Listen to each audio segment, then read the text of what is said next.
Shalom Bapak, Ibu, Saudara sekalian semua, apa kabarnya? Saya harap semuanya dalam keadaan baik.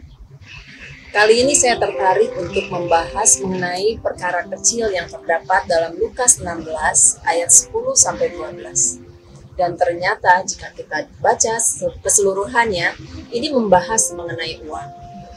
Mari kita baca bersama. Barang siapa setia dalam perkara-perkara kecil, ia setia juga dalam perkara-perkara besar. Dan barang siapa tidak benar dalam perkara-perkara kecil, ia tidak benar juga dalam perkara-perkara besar. Jadi, jikalau kamu tidak setia dalam hal mamon yang tidak jujur, siapakah yang akan mempercayakan kepadamu harta yang sesungguhnya? Dan jikalau kamu tidak setia dalam harta orang lain, siapakah yang akan menyerahkan hartamu sendiri kepadamu? Ayat ini berlaku bagi setiap orang percaya. Bagaimana seharusnya orang Kristen memandang tentang uang? Lukas 16 berbicara banyak tentang kekayaan dan khusus di ayat 10-12 kita bisa melihat beberapa cara bagaimana Tuhan Yesus memandang uang. Yang pertama, bagi Tuhan uang adalah hal kecil. Dalam ayat 10, Yesus menyebut istilah perkara-perkara kecil sebanyak 2 kali.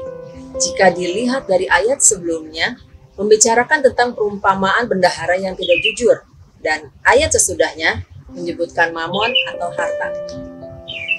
Kita bisa mengerti bahwa perkara-perkara kecil yang Yesus maksud adalah uang atau harta.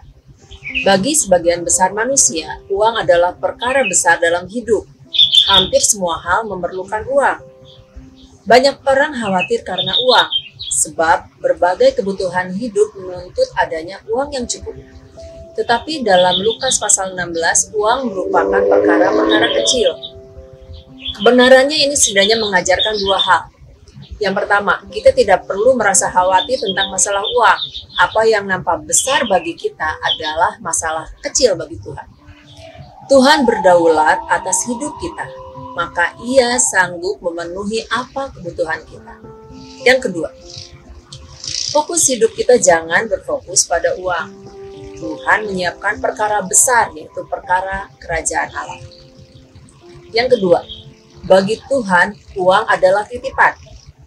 Dalam ayat 11, Yesus menyebutkan kata mempercayakan. Dalam hal ini mengindikasikan bahwa uang adalah kepercayaan atau titipan. Dalam ayat 12 juga dikatakan harta orang lain, yaitu harta milik Tuhan. Jadi, ayat 11 dan ayat 12 mengajarkan kita bahwa uang yang kita miliki adalah milik Tuhan yang dipercayakan Tuhan pada kita untuk kita kelola dalam pemakaian. Tugas kita adalah mengelola dan mengembangkannya untuk kemuliaan Tuhan, Bapak Ibu.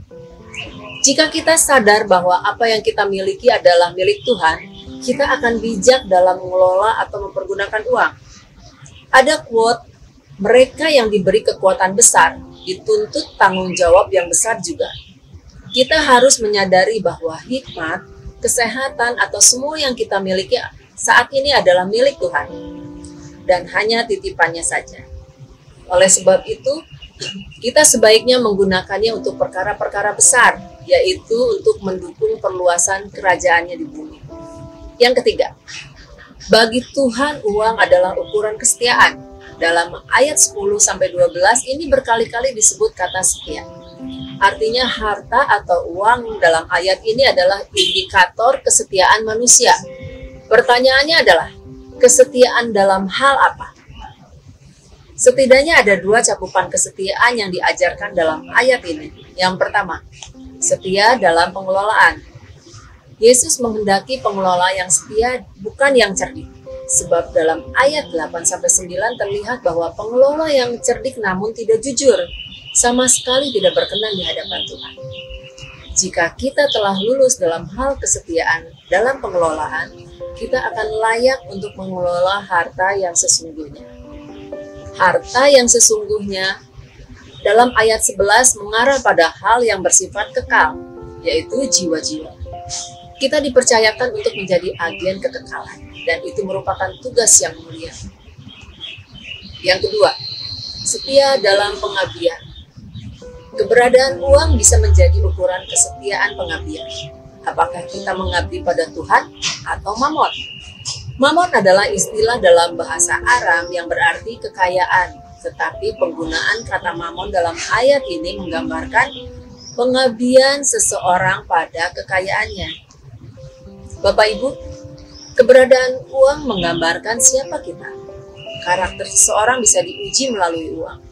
Kita belum bisa dinilai setia dalam mengelolanya jika kita belum diperhadapkan dengan uang. Melalui uang juga kita akan mengandalkan manusia dan tidak akan mengandalkan Tuhan dan menjadikan Tuhan yang terutama dalam hidup kita. Mari kita memandang Tuhan sebagai yang paling berharga dan dengan setia mengelola dan memuliakan Tuhan melalui apa yang Tuhan titipkan pada kita, yaitu untuk memperluas kerajaan-Nya. Amin. Terima kasih. Tuhan Yesus memberkati.